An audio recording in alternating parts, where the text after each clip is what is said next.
Here is an easy method to make store-bought like breadcrumbs at home. First, take some bread and cut off the edges.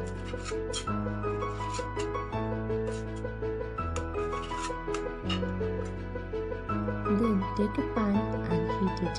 Then add the bread to it. Now toast the bread lightly to golden brown. Now cut the bread into pieces and grind it well. After grinding the bread pieces, take the breadcrumbs and add it to the toasted pan and roast it again. Roast it till it gets a light brown color and it loses all its moisture. Don't over roast it to dark brown.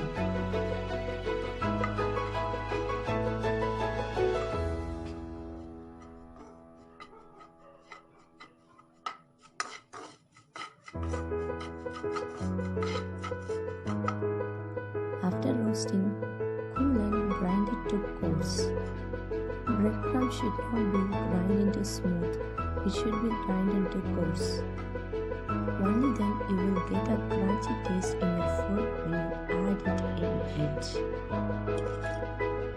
Store it in a container and use it for your dish.